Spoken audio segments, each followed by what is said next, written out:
We had a professor at Erskine. He'd walk in, he had a little crackly voice, and he'd go, "Let's ride muchachos." So let's ride muchachos. Let's go to number 3, shepherding. So we talked a little bit about that. We're going to kind of focus in a little bit more. 1 Peter 5, 1 through 5. So I exhort the elders among you as fellow elders and witnesses of the suffering of Christ, as well as partakers in the glory that is going to be revealed. Shepherd the flock of God that is among you, exercising oversight, not under compulsion, but willingly as God would have you, not for shameful gain, but eagerly, not domineering over those in your charge, but being examples to the flock. And when the chief shepherd appears, you will receive the unfading crown of glory. Likewise, you who are younger, be subject to the elders. Clothe yourself, all of you, with humility towards one another, for God opposes the proud, but gives grace to the humble. I grew up in what many of you probably call a hobby farm. I don't think we called it back in the day that, but what we probably would call it today. It was an old farm that had been sliced up into smaller lots. We lived in the original farmhouse and had about 12 and a half acres. Since we moved there in 1977, I think Mom has about 45 or 46 acres, having bought some more land. And early on, we had horses and chickens and cows. I like cows. For the most part, cows, you feed them once a day, make sure they're in the pasture, and you just leave them alone until it's time to do whatever you're going to do with them. Horses, not so much.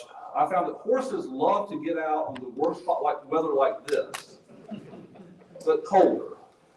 Generally, you can't eat a horse, so it makes it very, I'm not compelled so much with the horses. Chickens are fine. But since then, over the years, my mother has had everything under the sun, from goats to pigs, all sorts of fowl, just everything. In fact, just last week, I went by and saw Mom and got attacked by a goose. I'm not sure there's anything more mean on a farm than a goose. I won that battle, by the way. And also for a long time, she had sheep. Still not sure what purpose the sheep had for Mom, but she had them. And it's very interesting. Has anybody ever observed sheep or been around sheep? You know, it's really, when the Bible calls us sheep, if you've been around sheep, that's not the greatest thing to be called, right? Anyway. They're not very smart animals. They're easily spooked. They get in all kinds of trouble. In fact, Mom had several miniature donkeys, and they were kept in with the sheep to help keep the sheep calm. Now, goats, on the other hand, are incredibly smart animals. I remember sitting on our porch and watching a goat escape from the pen. It was ingenious what they did, how they could figure out getting out of situations. And in my experience, most of the sheep wouldn't leave if the gate was left open. Christians, again, are compared to sheep, what we call shepherding. Just like literal sheep, Christians need to have a shepherd. This is why the church is so important. God has provided for his people a place of comfort, of aid, and safety. And you as elders and deacons and ministers, we are appointed to serve the people. How are we to do this? How do we do that? Think about that for a moment in your own congregation. How are you shepherding the people of your local congregation? Are you? What does it mean? What are the objectives? What are you trying to do? These are the kind of things that I think often in our churches, we just simply do what the guys before us did. We go to meetings, we make a few conversations with people, we try to be nice, we try not to offend people, but are we really shepherding? There's some technical ways that we can do this.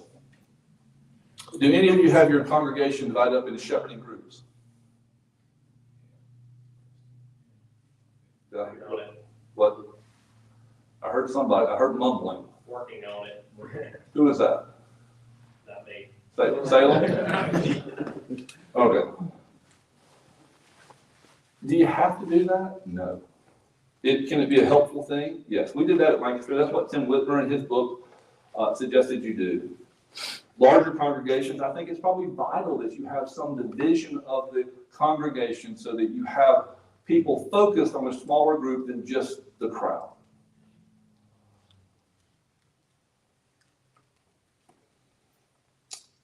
How is it working out for you shepherding your people? Is it a struggle? Do your people look and say, so-and-so's an elder, but I never hear from him. I've never talked to him. He doesn't even talk to me when I'm at church. That's the problem with the shepherding group. Every year we would divide it up. We would say, these two elders and these two deacons that's team 1, these are team 2, this is team 3.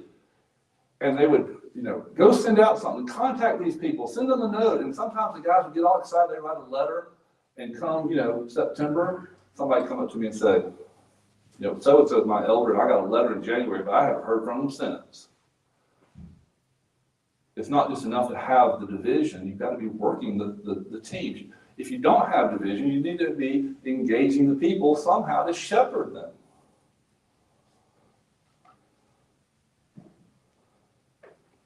But it's not just the people who complain, sometimes the elders complain. They come to me and say, you put me on this team, Kyle. What am I supposed to do with this? And of course, I give them the helpful answer, well, go shepherd them. Well, I don't know what that means. Well, go read Whitmer's book again. I didn't understand Whitmer's book, and reading's hard. What are we supposed to do? And sometimes they're actually got to do things. They get discouraged. I've tried to set up visits with all these people in my shepherding group, and nobody wants to visit with me. They're all too busy. One of the things we have to do when we start shepherding is get over the discouragement that's probably going to come. People aren't used to being shepherded. People aren't used to elders actually being involved. And sometimes it can scare you because sometimes, believe it or not, some sessions are too involved. Sometimes it's not shepherding, it's more controlling, putting them under their thumb. Fortunately, in ARP, I don't see a lot of that. But when it comes to shepherding, there's some things that we have to learn about how to do this. One is you got to be organized. You got to have a plan. And you've got to understand who you all are. You've got to understand how your gifts come together, especially in the session. Again, I had that one elder. We never sent Paul out by himself to do a visit because this is how it would go. Hey, come in, Paul. Good evening. Y'all doing okay? Good. Weather's been wet. Yep. Okay, I'm gonna go. Okay. I'm not lying. That's just kind of how it goes. Maybe not that bad, but he just didn't have a gift for gab. He was uncomfortable in that situation. So we never sent him by himself. And you know what? That's probably a good idea anyway. It's much easier to go visit somebody. There's more than one of you. Why do you think that is? Why do you think it's easier to send two? Not mention it's a biblical thing, but why is it easier to send two people to visit? Now, I can talk to that wall. When y'all leave, I'll talk to that wall for an hour. I'm an exception. But even with me, it's great to have somebody else because that helps that interaction. It helps us. We both see things differently. We're able to add to what it means to have that visit. And I'm not just sitting there talking about what I want to talk about. The other guy can bring me back, or if there's a lull in the conversation, there's two of you that's carrying it along and not one. Sometimes you go talk to people. I remember I went with Steve Reynolds. Some of you know Steve. He's a pastor in Florida. I worked for him at Rogers Memorial. We went to visit this prospective couple, been coming to church. They said 3 words the whole time we were there. Sweet people, join the church. They just didn't talk. And he and I basically had a conversation back and forth with them there. We walked out. He's like, that is the oddest conversation we've ever had. And they loved us. And they joined the church and they stayed in the church. They're very active in the church. So having somebody there, one, is very helpful to have that conversation. There's also an accountability issue that's great. That's what I was going to bring up. It's like I tell my guys at work, if they go into an office or a lab, never go in alone with a woman. Right. Always be with somebody else. And I'm going to talk about that a little bit later as well. But there's several reasons why we need to to plan our visits. One, I'll say this all the time. If you aim at nothing, you will hit it. If you don't have a plan for visiting, a plan for shepherding, a plan for caring for God's people, if you don't have some way of doing that, if you have some basic understanding of what you're trying to do, you will not get there, right? You need to have some organization, some plan, some idea. It's a philosophy. What are you trying to do? At Hopewell, that's going to look a lot different than it probably does at First Pres Columbia, right? At Hopewell, well, Charles knows everybody. And you know what I love about small communities? They don't need social media. If something happens, it will find its way around the old-fashioned way, right, Charles? Not so at First Pres. Not so at First Lancaster. Often, the pastor is the last to know. So there's a difference in the way you have to approach where you're at. Again, one size does not fit all. As you come together and plan how to do the shepherding, you need to realize that not everybody's going to be able to do the same things. There's a variety of gifts. And putting people, especially on teams, you need the continuity. So you need more than one person on that team, because if you're in a rotational session, what happens? Your elder on team one rotates off. Guess what? Now, if you got another elder if you space them, that second elder has some continuity with the people there. Bringing people together to do the work, elders and deacons, helps you with the time constraints. Elders are busy. They don't have as much time to do the shepherding. Putting a team together helps to deal with that issue of time. And by adding the deacons, your shepherding becomes full orb, because now not only are spiritual needs being examined, physical needs can be examined as well. Teams of elders and deacons at our church would meet after prayer meeting on Wednesday night. As soon as it was over, we would gather together and we would talk about the prayer needs. And if there was anything we needed to respond on, we give a quick update, took 5 minutes. And that really transformed our shepherding. They would have sometimes quick standing meetings. You know what I mean by standing? If you want to have a quick meeting, don't let people sit down. Get in the corner, stand up, talk about what you need to talk about, everybody will be doing. If you sit down, you're going to miss lunch. Don't want to do that. But you have those standing meetings. We have an issue. Again, this does not have to be an intricate plan. Hey, Joe's having surgery. Bill, you call him the day before. The preacher's going to go to the hospital on the day. You, the deacon, make sure the women of the ministry is going to have a meal for them when they get home or the next day or whenever they need it. You've cared for your people there, right? And I hate to say this, people love it when the preacher shows up. But man, when the elders and the deacons and the church cares for someone and meets needs, it really is powerful. Is that y'all's experience, pastors? You would agree with me on that? Yeah, the pastor's the point guy. But when the congregation surrounds people with love, especially in crisis and needs, you want to see people get committed and connected to the local church as part of the family of God, love them. And that's really what shepherding is, isn't it? Is loving the sheep. Again, I think you need to have a plan on how you're going to do that, though. If you aim at nothing, you'll hit it. You need a plan. But to have a plan, you need to know what you're trying to accomplish. First, what you're not. You especially the session, you are not spiritual police investigating the sheep. Think about what I just said there. Have you ever been in a church that's been that way? That's not what you're called to be. That's not shepherding. I like to watch YouTube videos. My father was a police officer. I'm about as pro-police as you can get. But as my father said, there are some dumb police officers out there. And there's some crooked ones too. Okay? And but I watch from YouTube, and it's interesting to see how some police officers they really push the boundaries. You know, their job is to enforce laws, even the good ones. That's right, that's their job. Now, my dad, I've seen him be very pastoral as a police officer, but not everyone is. And ultimately, their job is to what? Find lawbreakers and deal with them. If that's the mentality of your shepherding, where you're going in and probing in a way that I think is improper, then you're not really shepherding the sheep, right? You're looking to beat them. You're looking to punish them, which is what I don't see the scripture calls us to do. Are we to hold them accountable for their sin? Absolutely, for their protection out of love. We're not to be spiritual police. We're not just to be educators. I think this is a danger in the Presbyterian Church. We have our theology. We have the confession. We have the best theology in the world.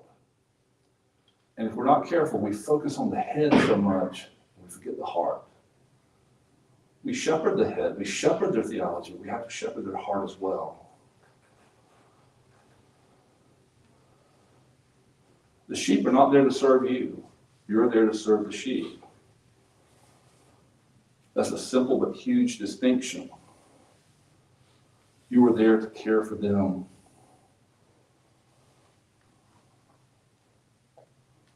That's what you're supposed to be as elders and deacons. You're to care for these people, their whole being. They can't just be numbers. They have to be people that you love. You need to make connections beyond the church. You need to know their families. Learn about what they do. Learn about their hobbies. This can be a pain in the rear end. Because you know what? People can be nasty. And people have problems. Everybody here is Southerner, right? Anybody from Arkansas? Okay. There's a guy, Matt, you know Matt, the Southern guy? He declared that Arkansas is one of the least Southern states because he said it's basically Kansas. But anyway, we'll talk about that later. Matt, whatever Matt is. Matt Smith, whatever. Anyway, I disagree. He put South Carolina fifth. That's crazy. Anyway, as Southerners, we are always welcoming, right? We're always nice. We always bring people into our life to right here. But don't come any closer. As elders and deacons, you got to move the hands back. You've got to bring them into their life, and you've got to be a part of their life. And that can be scary because, again, people have problems. People have issues. That's your job. Care for the sheep. To get to know them well enough that they'll open up to you about their fears, about their doubts, about their struggles. And that doesn't happen. Now, you get the occasional person who just, we all have that person in our church who just comes and for the next 20 minutes you're going to hear about everything happening in their life, right? That's a different thing. But most of us are guarded. To shepherd God's people, you've got to get through those first layers of defense and get to the heart of the matter.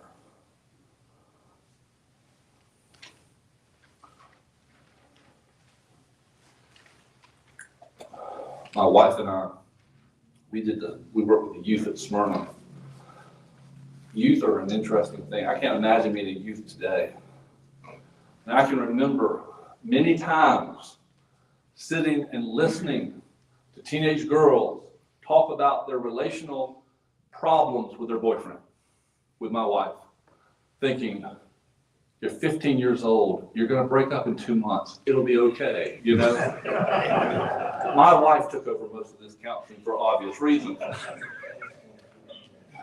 But by listening, by engaging them, by meeting them where they were in their greatest need, which was this boy, does he love me or not? Who cares? You're 15. But by having that conversation, I was able then to have the spiritual conversations that I wanted to have. And in many cases, those have produced fruit through the years. When I got to Lancaster, I was warned about this one older lady who had a reputation, and I quote, of being quite ornery. But I found her quite lovely. And she became one of my biggest supporters. And why was it? I figured her out right off the bat. She just needed to be loved. She needed to be heard. Not necessarily agreed with her. In fact, I didn't agree with her half the time. I would just tell her, you need to get over yourself. But it's the fact that I listened, and she knew I loved her, and cared for her, and heard her, that made us good friends. And as I got to know her, one of the reasons that meant so much to her was that she had had a very difficult life. She'd been hurt horribly in a divorce. Her children paid her no attention. She was lonely. And by just not spending a ton of time, but by just acknowledging her, listening to her, engaging her, I was able to care for her. Often to be a good shepherd of the flock is not bringing tremendous theological insight, but simply loving and listening to the sheep, being involved in their life, caring for them. It means seeking them out and taking that extra minute to talk with them. It's not just that. We want to have those theological discussions. But in my experience, with almost 30 years in the ministry, until the people know you care, until you take that opportunity to build that relationship, generally they don't care what you have to say about Jesus. I mean, they'll hear it, but when they know you care about them, and they know you love them, that's when they really start to say, what is he saying to me? That been y'all's experience, pastors? Kent, that your experience? I got stories, yeah. Elders, is that your experience? Some of you elders, I'm sure, have had those kinds of conversations. Would y'all agree with that? So much easier to just sit back and be the board of directors, isn't it? Isn't it not easier just to show up once a month, say, yeah, you're doing a great job, preacher, and then back off? That's not what you're called to do. You're to be with the people, to love the people, shepherd the people. They elected you to do that.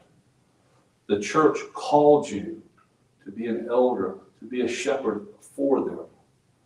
That's a tremendous thing, guys. Love the sheep. Love the sheep. So if you're an officer, then you should be doing this every Sunday. You should be engaging your people. You should be talking to them.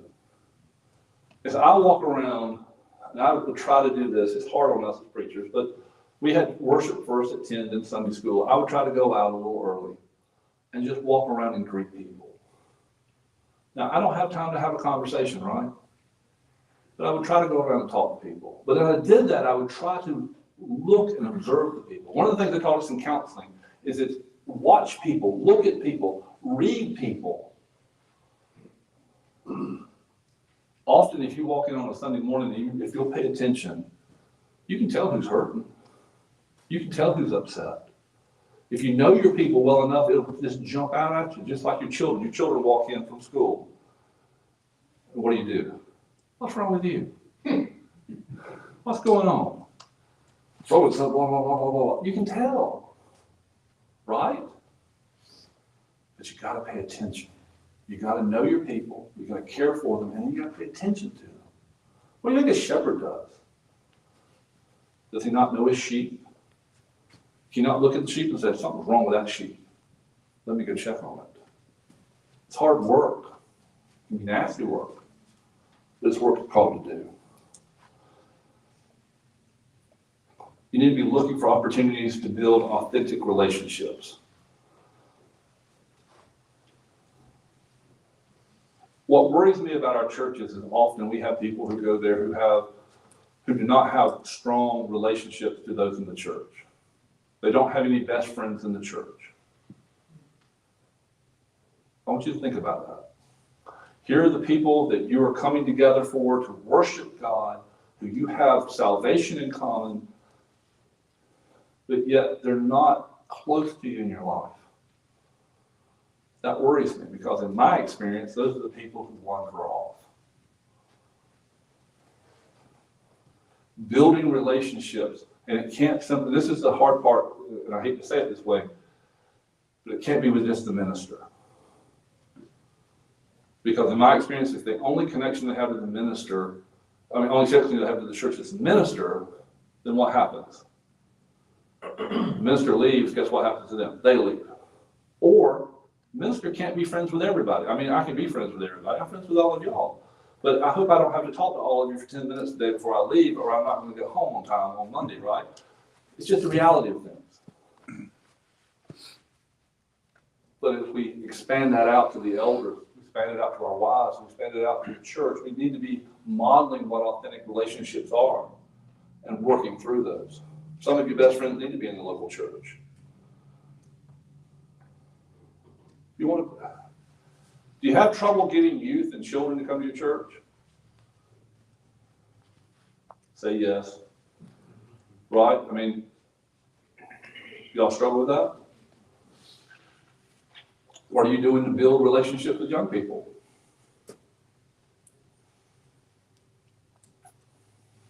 Well, I'm sorry. I'm asking a question. What are you doing to build relationships with young people? Ken, you were shaking your head, yes. We have a wonderful youth choir, and kids just love coming to that. We have a youth room that they love playing games in and enjoying each other. We have some sweet families that have recently joined us, and I think have noticed how well the children treat one another. It's like, yeah, I want my kids to meet these kids because these are good kids. And so there's been a sweet spot right now with a lot of younger ones enjoying coming to church. And you, of course, you see how that invigorates the elderly of the congregation. Right. The church should be multi-generational. The church, if the church isn't multi-generational, there's a problem. The young people need the older people, and the older people need the younger people, and we need everybody in between. I mean, I think for the church to truly function properly, you need every age group represented. You need the future of the church nurturing the young people. You need the elderly, or we won't say elderly, we'll say older people, because I find that nobody's elderly except Tim. But you need those people with experience, and they need to be pouring into each other, right? All right, Kent, do you use social media to work with your kids? You try to connect with them where they're at? You know, I have a rule on that. I don't befriend anyone unless they befriend me. So, I mean, if they're my friend, if they become my friend, I certainly engage with them, send them the happy birthday notes and all the things that is permitted. I mean, how do kids talk today? Kids do not talk to each other, right? How do they talk? Text. Snapchat. Don't get on Snapchat, that's a bad thing. Text, you might email people, social media is a way, but you gotta be careful of those, right? I mean, those can be a disaster. My rule is I generally do not text a woman or even a youth without my wife or an elder on the text. Just the way I handle it. It's just simply protection, right? That's the world we live in. Because affairs have to start somewhere, right? They don't generally just sort of happen. They've got to start somewhere. Private conversations between you and a woman, you and a youth. I just think that's a line I personally don't want to cross. You've got to figure that out, but you got to be careful. We've got to have accountability on this. There's different ways you can do that. False accusations can start. If you can be accused of something you didn't do, and it's much more damaging because you didn't have accountability or you had a lack of caution in your texting or your social media. Now, that being said, one of my favorite methods of contact is handwritten notes. Now, y'all know what you're going to say. I can't read my own handwriting. How are they going to read my handwriting? Well, just print it. Nobody writes in cursive anyway. If you're under 30, you don't even know. I mean, my kids can't read cursive, right? And we're homeschooled. So, who doesn't like to get real mail? When was the last time you got real mail? Joey, when's the last time you got real mail? You don't get real mail anymore. So you go to the post office or your mailbox, and all of a sudden, here's a note from Elder so-and-so, or here's a note from the deacon, and it's just thinking about you, praying for you. That's encouraging. As a pastor, I would usually send a note after I visited with somebody And more often than not, when I would go back, that note would be on the refrigerator. It meant a lot. And it connected you with them.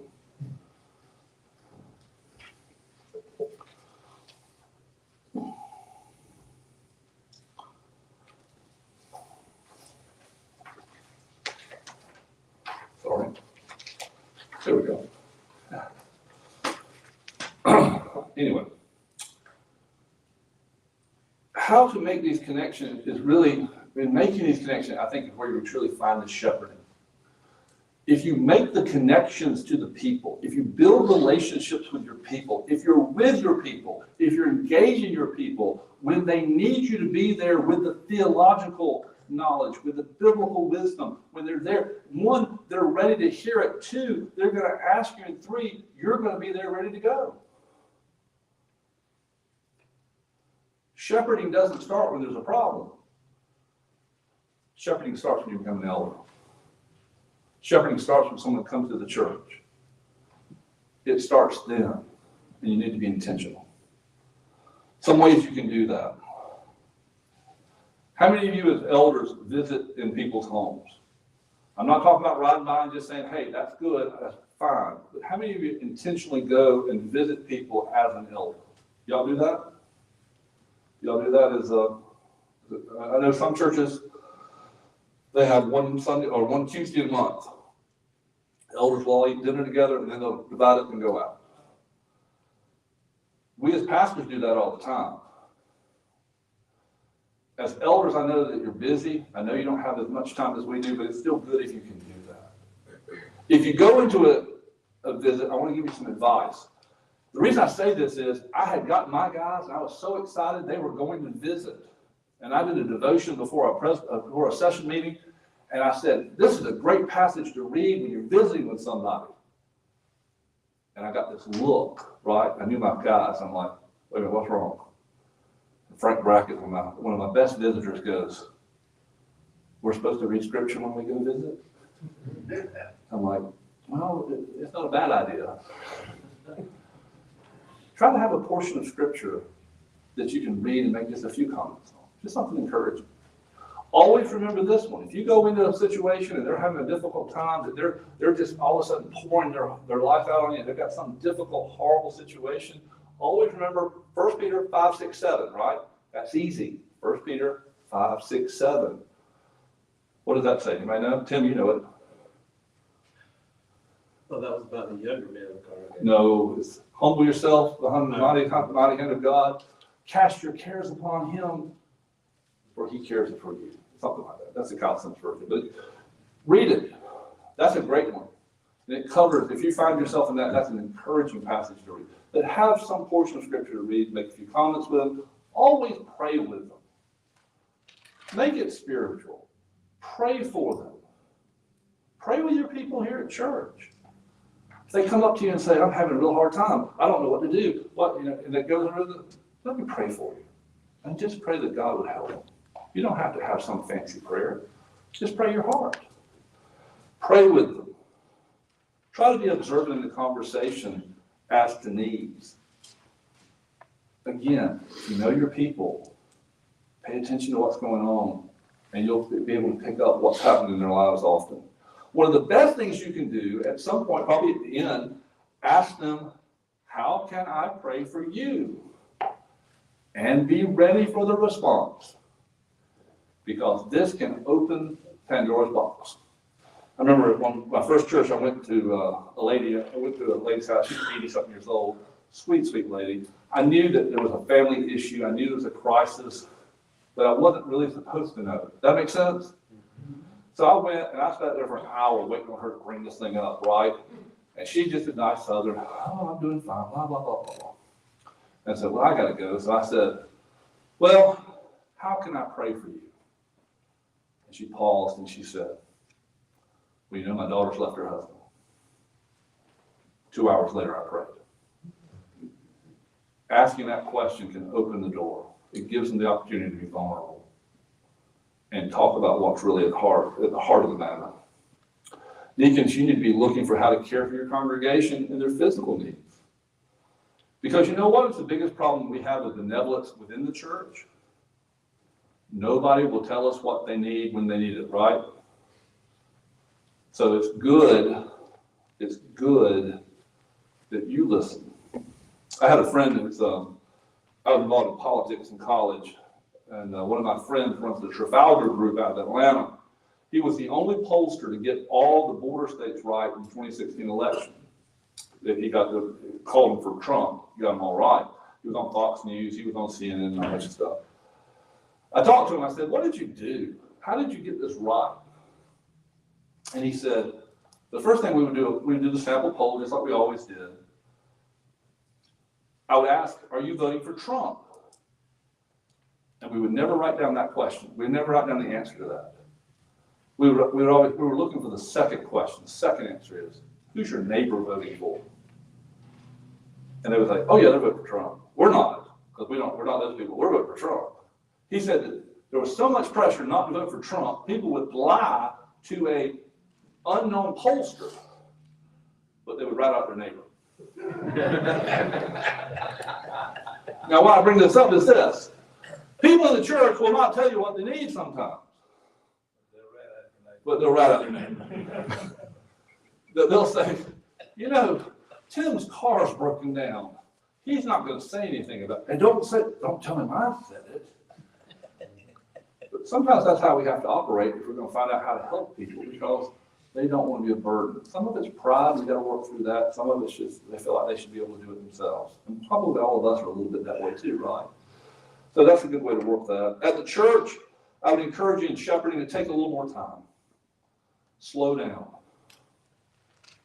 Engage people as you get the opportunity to. Be there early, leave late. Ask about people's family, their work, what's going on in their lives. Don't be afraid to talk about spiritual things. Yes, we can talk about the weather and the football, but bring it back to Jesus at some point. Ask them questions like, what are you reading in your devotions? Talk about the sermon. Build relationships that's as normal. Too often we go to church and we never talk about Jesus. In Lancaster, we had a Sunday night worship, and we ended that Sunday night worship after it was over. We had what we call fellowship. And we went down, and a group of people just took it upon themselves. They would bring some food, and we would sit around like we are here. But instead of just talking about the football or the weather or hunting or whatever, we got a little bit of that. I would sit at the front, and I would go, okay, tell me what you're reading in your Bible. And that worked for about 2 or 3 weeks, and then nobody would tell me what they're reading in the Bible. I finally said, are y'all not reading your Bible? And one little lady said, we are reading our Bible, but if we tell you what we're reading in your Bible, you're going to ask us about it. That's not fair. And I said, okay. So, but we would talk about spiritual things, and this is a great place to run the rabbit trail. And we had some fabulous conversations about faith and theology. Why do we do this? Why do we do that? And it was because we took the time to be intentional about talking about Jesus. Not me standing up here lecturing and talking and preaching, but us fellowshipping together. It was a great blessing. And honestly, that's the thing I miss the most about not being the pastor there. Is being with those people on Sunday night, just talking about Jesus. Praying for each other after worship. Now you might think, I'm really not good at this. I don't like to go visit. I'm not good at small talk. Well, then you can pray. All of us can pray. You can shepherd your people in prayer. Pray for your people. You might not know what to say to them or how to help them, but every one of you can pray for them. Let them know you're praying. And that's where the text, if you feel comfortable with that, the handwritten notes, the phone calls, they come in. Is it not encouraging for you to get a text? Hey, buddy, praying for you today. You get a note. Hey, I thought about you today. I just want to let you know I'm praying for you. If you got a reason, say, I know you had a big thing at church today. I know you're sick. I know this, that, whatever it is. I want them to know I prayed for you. Don't do it out of spiritual pride to say, look, I'm praying for people. Do it because you love people and you want them to be encouraged. Questions? How else can we do it? How else can we engage? How are you engaging people as elders? I'm wondering if you have ever had an organized hospitality type of approach to reaching out to the congregation? Yes, we had dinner for 8. We had lunch bunch. At one point, we had a tremendous ministry going on with our youth. We had through our basketball ministry, which is, if you want to have fun, have a basketball ministry and don't have a gym or a basketball goal. That means the Lord's into it, right? But we wound up having like 30, 35 children from the neighborhood behind the church, which is code for black kids, come to our church. And it all started with these little kids running over. But anyway, we had all this in it. So all of our energy got so focused on the kids, some of the older adults, like, we don't have anything for us. So one of the things we started was a lunch bunch. And we would go once a month we would get the bus and we'd go eat at different places around town. If you're a pastor, that's the greatest thing in the world. Because now you get to visit all these people at one time for 1 hour. It's check, right? That's great. But you know what it does really for them? It's giving them the fellowship and the attention they need. And that's such a wonderful thing. The dinner for 8 was designed, we had some new people in the church, and they said, we really need to do something. I want to get to know people better, but just sort of get together, that's not cutting it. So we would do dinner for 8. There were quarterly groups, and they would rotate through. I think it was actually not quarterly, they were 4 months. So you go, idea was that everybody would host, the host people usually did the meat, and then we would do, everybody bring something else. And it was great fun to get together with everybody. You got to know people around the table. If you want to get to know somebody, eat with them. If you really want to know somebody, travel with them, but that's kind of hard to do sometimes. Go on an 8-hour trip with somebody, you'll get to know them more than you want to. But eating with people, there's a reason we eat together. Reason, we break bread together, right? Acts 2:42, part of the thing, that's partly communion, but there's also a sense in which they ate together, right? That's why church dinners are so important. It's not because we like to eat the food. Of course we do. The fellowship needs to be part of it as well. If you really want to think about, I would encourage you, Rosaria Butterfield's book on the gospel comes with a house key. Has anybody read that? I mean, it's a little bit more about evangelism there, but it really does kind of come over into the idea of, I think, shepherding as well. But yeah, I think you need to have something like that. I think you need to expand that. Now, in some places, it just naturally happens. In other places, you've got to figure it out, right? And that goes back to the local. All right, what else? Questions, comments?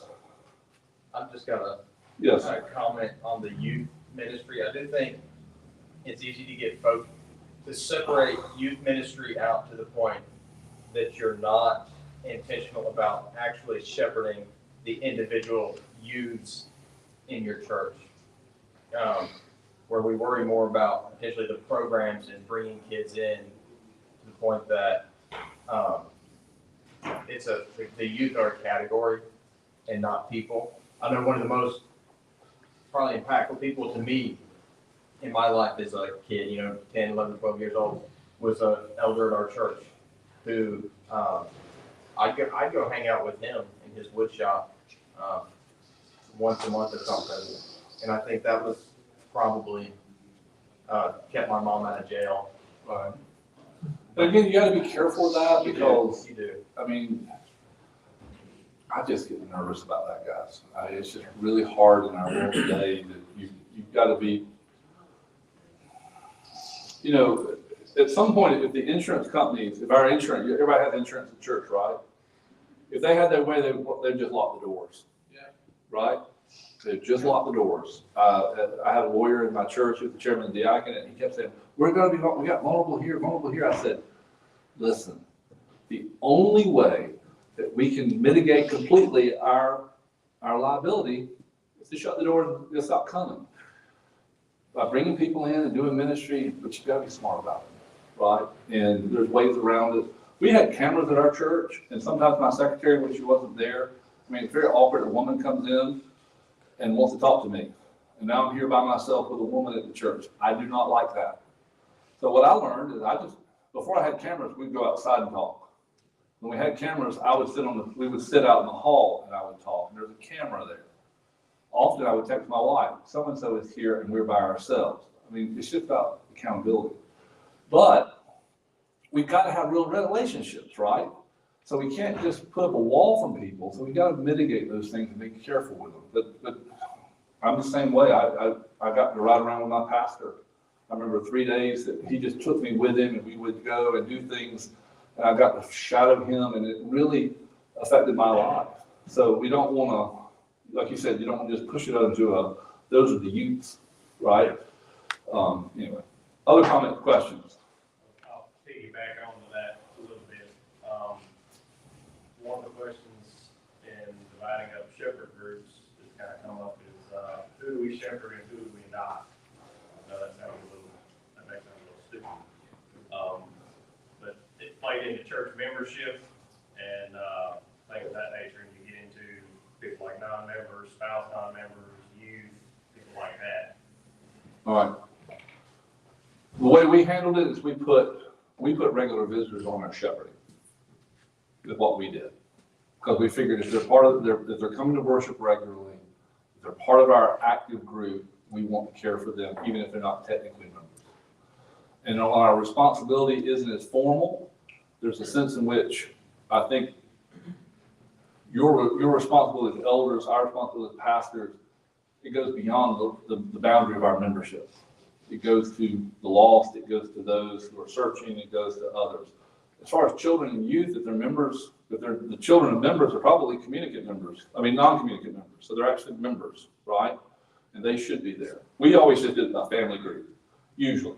If you get a child who's out of the home, sometimes we would move that over for whatever reason, but it's just a case by case. Just depends on how you want to divide it up. Is that what you're saying, or? Yes, I mean, there's some things that play in that with how are we encouraging non-members to become a member? Right. What are the benefits to being a member? Why is someone a member? Why is, especially for youth or young people's reasons, why would they? I think that's one of the issues that's going to keep people up is going to be youth don't really have any incentive to join the church other than like a profession of faith. And aside from making a profession of faith, what is the point of being active in a church membership?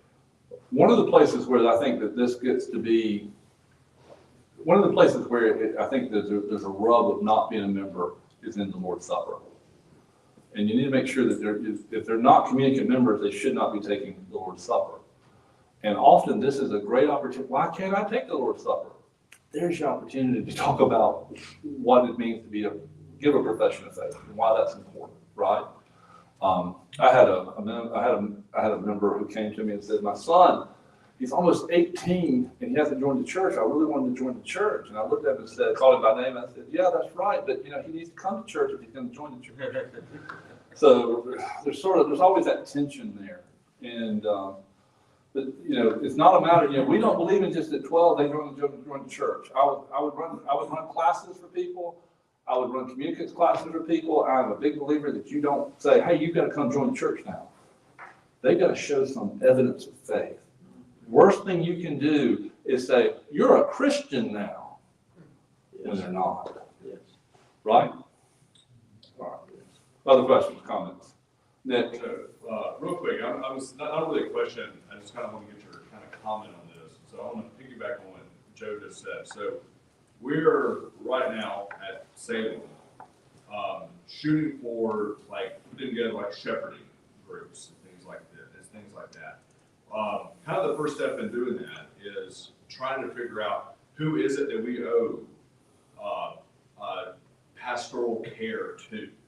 And so we had a gigantic inflated membership role. And a lot of this, so one of the things we need to do is we need to see, okay, who is it that we owe this care to? Because for some of the people, they've moved off to Florida, North Carolina, Pennsylvania, somewhere like that. And in that situation, the only real pastoral care that we can offer them is to tell them to yoke with a local body. That's the best thing that we can do. Right. The only problem is that for some people in the church, our membership role is the Lamb's Book of Life. and so they hear this and they're thinking, well, you're going to take my grandkid and And I understand that there's an attachment to that, but, I don't know, to try to figure out a way to communicate that us doing this, we're not, it's not exercising some type of like church discipline, we're not, casting you off into the outer darkness. We are sincerely wanting to care for your soul. And if you're off in another area code or zip code, like we're gonna have a real hard time doing that. And so do you have like any comments, suggestions on like how to do that without starting a fight? And I'll add to that, too, to complicate it, the default church position is to kind of stay status quo. Let's not poke the bear. That's because people have grandparents who still go there and they don't, listen, I understand it. We got a church in Nocatawba, Mississippi Valley, that at one point had almost 500 members and their regular worship was 30 on Sunday. They were quite unhappy when we got rid of the inactives because now they have to pay for all of those, right, in the presbytery dues. But a couple things here. In a sense, I agree with exactly what you're saying. You're not trying to do certain things, but in fact, you kind of are. Because it is a sense of discipline, in the best sense of the word. We're going to get discipline next time. That you're caring for them. Discipline is not punishing them. It's saying you need to have fellowship where you are.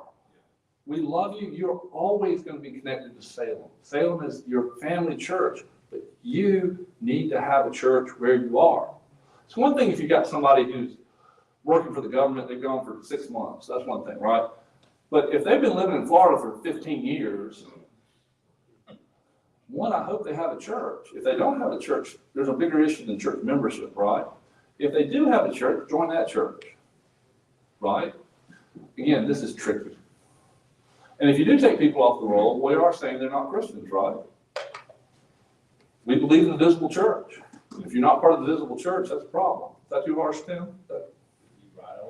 And what I mean by that is we have a high view of church membership, and this is why we need to do these things. And you're not the only ARB church. I'm sure there's others here. I've dealt with them before. And you just have to say, you've just got to go slow, be pastoral, work through it. What you should not do is simply go through and say, don't live here anymore, don't live here anymore, don't live here anymore, don't live here anymore. And send them a letter saying, you're gone. Because that's not very pastoral or loving. Yeah. And trust me, you will not like the reaction you get in your church. Yeah, we try to communicate that the goal of this is not to just, whittle down our membership role. The goal of this is to make sure that you're cared for. Well, when you And start, so we're not trying to take people off like right now, but when you start to consider shepherding, what it really means, then the importance of having a clean role is even more important. Because, and I'm gonna put this on your heart, you will stand before Jesus one day, and he's not gonna ask about the ones that were at church. He'll ask about the ones that were on the roll. That makes sense? You're putting yourself as responsible for them. Is that too hard? You agree with that, Tim? Okay. Your clerk agrees with me, so I feel like I'm pretty good there.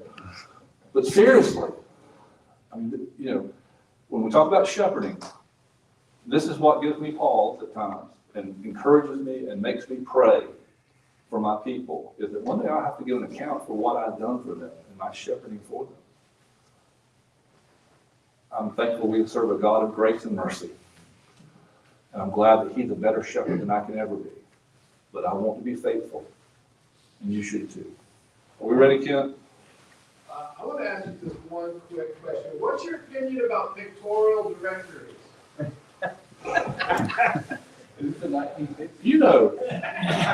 Kent, you come up with the strangest things to ask.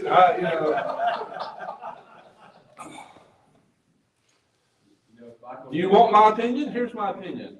You've got people who will come in and will do them for them and will drive your people crazy trying to sell them pictures. Most of us have a copier, a camera, and a computer that you can actually do a fairly decent homemade pictorial directory.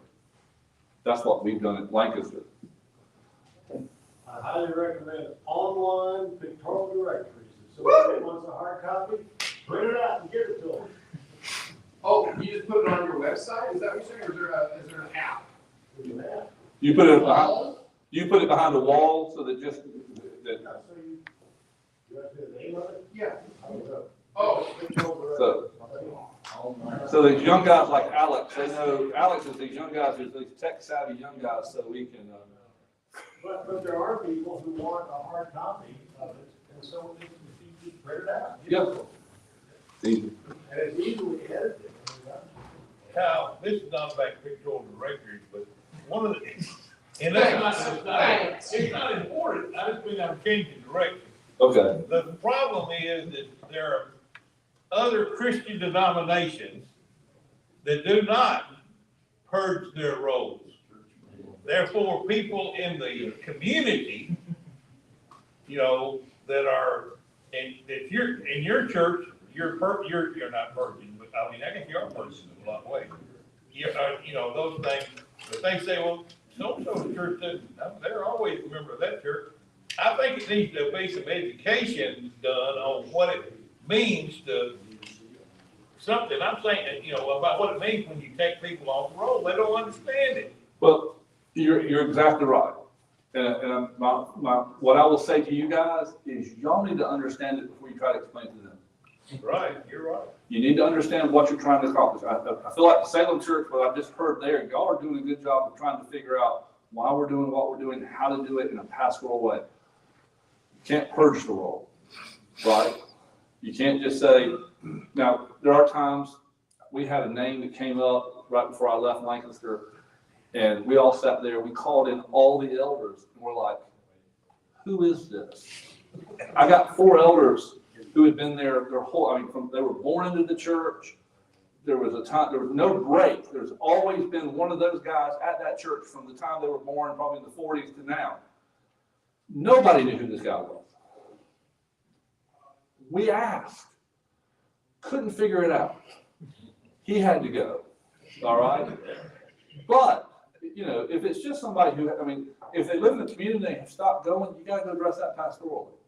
If they moved away, you address it pastorally. You know, you're never taking somebody off the roll just to get, the object is not to have a clean roll, the object is to care for the people who've been a part of that church. And often, you're having to go back and do a lot of work that should have been done years or decades before. Congratulations. You'll do great at it. Don't make anybody mad. A PS, and that is, the website is called Instant Church Directory. Instant church directory. And then, And may I also add, this is not our church role. This is our church family.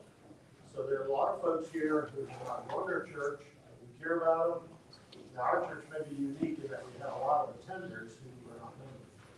But we put them all, they put all their pictures in there. Yes. It's not meant to be a definitive role. It's just, these are, and what he says, there's a pastoral wisdom what he says there. Because putting people, first, if you've got people who are visiting, you put them in your directory, they feel like you're pulling them in, right? There's another part where some people will leave, but they still want to be connected, and they'll cause all kind of trouble. If you put them in the directory, they don't cause any trouble. I had a couple that would come every year. We had our new members luncheon, February, the first Sunday in February. We had a rule that we never had worship on Sunday night after this. First Sunday in February. Think about it, guys. And but we always gave out our new members our new yearly directory that year. That week, this man would come by and get a directory, and you could see him flipping through it as he walked to his car to make sure their name was still in it. They weren't members, but their name was in it. It saved me a lot of grief. Charles. Bill Everett's got the best answers to all these questions. And he was a minister to all. He said, somebody didn't show up, use the pencil, just mark through the name. 6 months or 8 months down the road, they'll come back, erase it.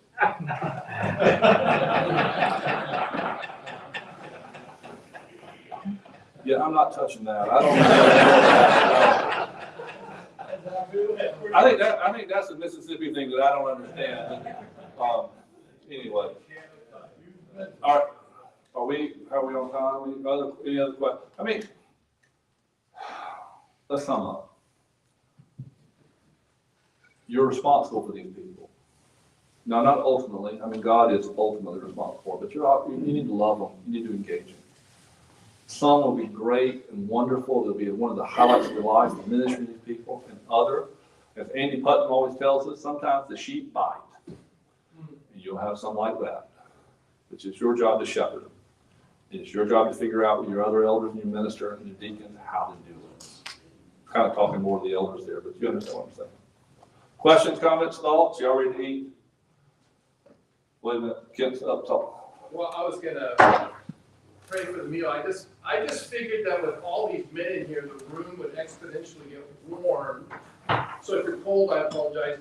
So we'll bump up the heat a little bit. It doesn't fight against the speaker of that noise that descends on you in the air conditioning or whatever you come in. So, but anyway, if you'd like, I'll pray for the meal and